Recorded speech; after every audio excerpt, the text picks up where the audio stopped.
Retirement can be a stressful and confusing time. Apart from no longer getting a regular paycheck, we still have to have money to live on, pay our bills with, and so on. That money can typically be in a lot of different accounts at a lot of different companies. What do we do about that? Let's talk about it.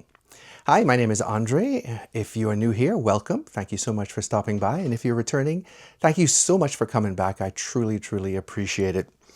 So just a quick point before we jump into this. This video only covers retirement savings vehicles that we have been accumulating ourselves. So it does not cover things like Social Security or if you have a pension from an employer or anything like that. It just refers to accounts that we have been contributing into and stuff, putting money aside for retirement. So let's dive in.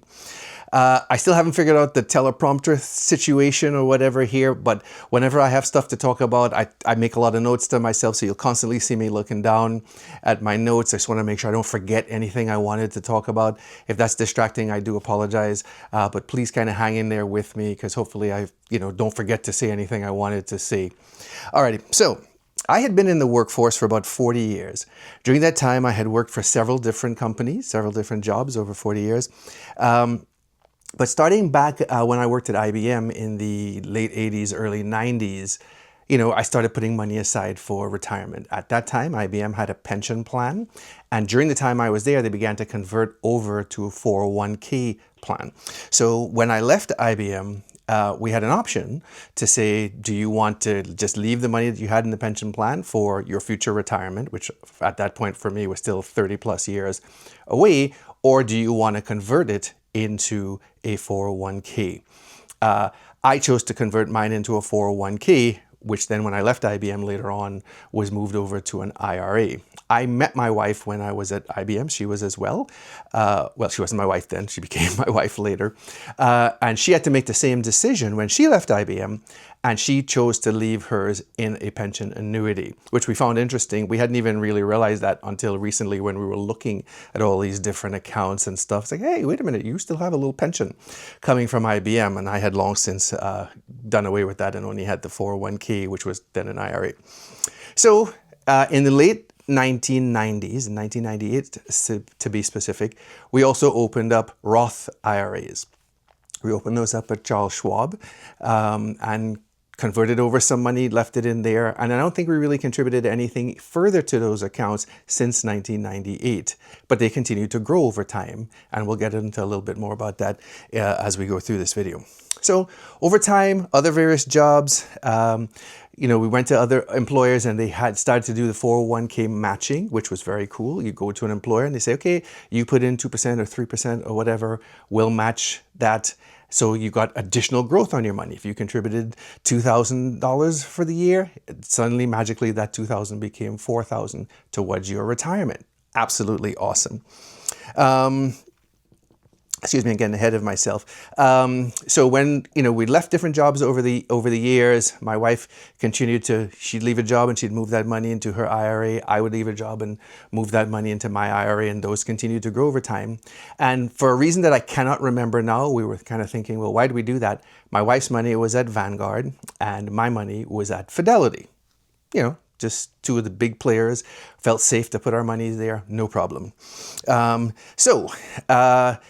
If you're kind of keeping track so far, we had my wife's pension that was left at IBM, which happened to be at Fidelity. We opened up Roth IRA accounts at Schwab. My wife's IRA was at Vanguard, and my IRA was at Fidelity. You'll understand why I'm telling you all of this in a second. Okay, so we continued to go past that as we continued to move to different employers. And every time we went to different employers, they might use different providers to manage their 401ks. Or since my wife and I both retired from education, we actually had 403bs, very similar to 401ks, in our final jobs. Let's jump forward to our jobs that we retired from at the end of 2024. The money from my employer was at Transamerica, and the money from my wife's employer was split, actually. Part of it was at TIAA, CREFT, I think some people still call it, and some of her money was at Fidelity as well. So if you're keeping track, that's 10 accounts that we had because each of us had a 403b and a Roth 403b, Transamerica for me, Fidelity and TIAA for my wife. and the other accounts that we talked about before. So it was 10 different accounts at 5 different institutions. That's a lot. So when we start to think about retiring, it's like, how do we keep track of all this money? Now, for many years, I have used a product called Quicken that keeps track of our various accounts and where things are and so on there. But as I get into retirement, I thought things should start to get easier. And keeping up with all of these statements and where do we have Roth money and where do we have, taxable accounts and pre-tax and post-tax, it was a lot because we also have bank accounts above and beyond that.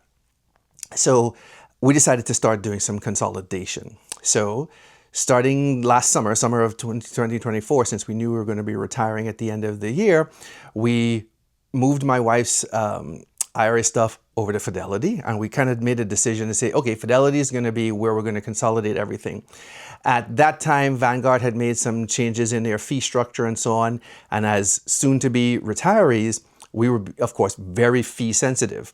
So we decided, okay, let's start to consolidate into Fidelity.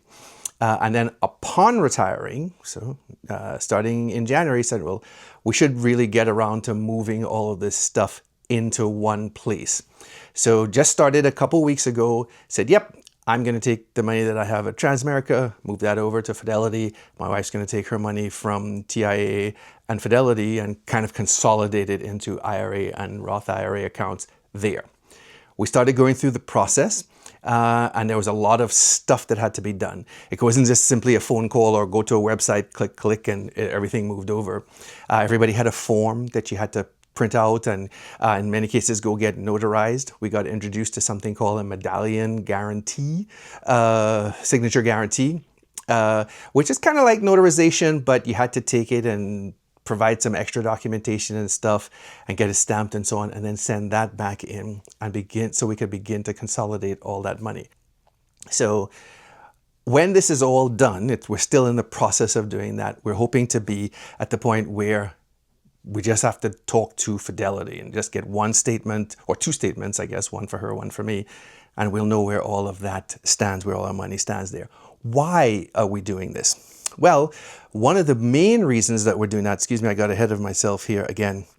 One of the main reasons that we're doing that is as we begin to go into retirement, and this will get hopefully into deeper detail in a future video, but as a very high level here, is you want to be very astute about deciding where you're going to take your retirement funds from. As you're in retirement and you need money to live on, are you going to take money from your checking account, your savings account? Are you going to withdraw money from an IRA? Are you going to take money from a Roth IRA? Where is your money going to be coming from? Do you have a brokerage account outside of retirement specific funds where you've been investing in whatever it is you might be investing in, and you have capital gains and dividends and interest if you've got like CDs or whatever have you, that you're going to live on that money. And that's a very important part of your retirement decisions because you have to be very focused on taxes. I am not a tax expert, don't claim to be, and as I have said many times before here, strongly suggest that you work with a tax or money management professional to help you make these decisions if you're just not comfortable with doing it on your own. But you really want to be careful because if you take money from this account when you should have taken money from that account, the consequence can be a much higher tax bill. And as with anything else, it's not how much you make, it's how much you keep. So if I can spend my money this way and have $15,000 in taxes, or spend it this other way and only have $8,000 in taxes, then yes, it behooves me to do this strategy where I only have to pay $8,000 rather than to pay $15,000. And sometimes as you work through this, you'll begin to realize, hey, if I take this money from my regular IRA up to this much so that I stay in X tax bracket, and then I take the rest of it from a Roth account or just from my money that I already have outside of retirement accounts, then that will save me from having to pay more taxes than I need to. Again, I'm not a professional, just something to be aware of and something that my wife and I are learning more about as we go on. So just wanted to really make sure that we delved into that. If you haven't been thinking about this, please take a look at whatever accounts that you have. Where are they?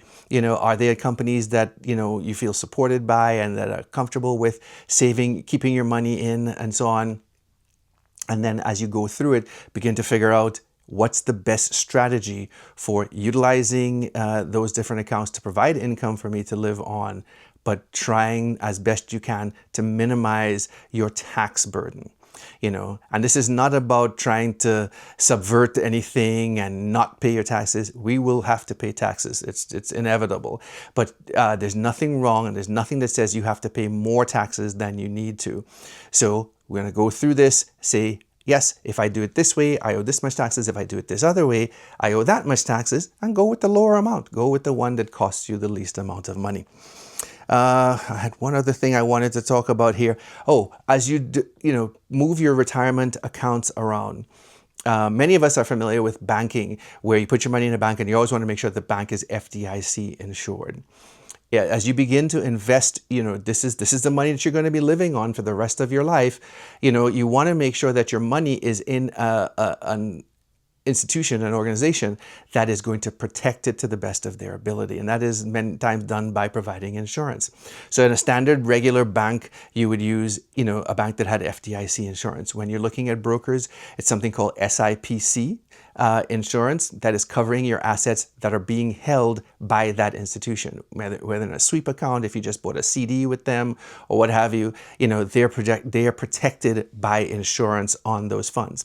There is no insurance protection against putting money in the stock market or the bond market or whatever. If I bought Apple stock or Microsoft stock or whatever at $100 and it dropped to $70, there's no insurance that I can take to cover that kind of a loss. That's just an investment, loss that you've had. But if that money were just sitting in my Charles Schwab or Fidelity or whatever account in a money market account, let's say, and I was waiting to invest in something, and then, for some reason, the company went out of business. They were bankrupt. Think Lehman Brothers way back in the day. Then that kind of money would be insured by the SIPC. Consolidating funds under one roof, that was the choice that we made. You might make a different choice. The key thing that I will always say in these videos is that you have to make the choice that works best for you.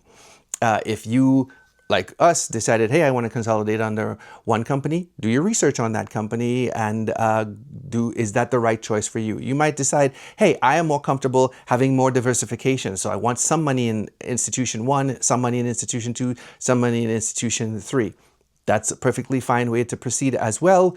It's up to you. But the key thing is know what money you have and know where it is so you can keep an eye on it. The last thing you want to do is to think you had some money here, I haven't been paying attention to it, I'll get to it. You go back to check in 5 years and something happened to it. It's not there. And that's money we're planning to live on for the rest of our lives. So just want to be very, very careful about that.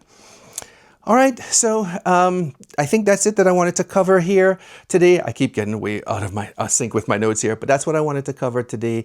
Thank you so much for stopping by. Always appreciate folks coming by. If this kind of talk about retirement and the things that one has to pay attention to resonates with you, I ask that you please give me a like, share this with anybody else who might benefit from this kind of topic, and subscribe if you haven't already, and please come back. Most importantly, I ask that you will comment down below. I share what my thoughts are on this channel, but I really am always very interested in seeing what other people's thoughts are. What is the strategy that you are using? Please share as we all can learn from each other as to what works best, or some idea that I hadn't thought of. Just please share what you're doing, and I would really appreciate it. So that is it. Thank you so much again for coming, and as always, in the later times.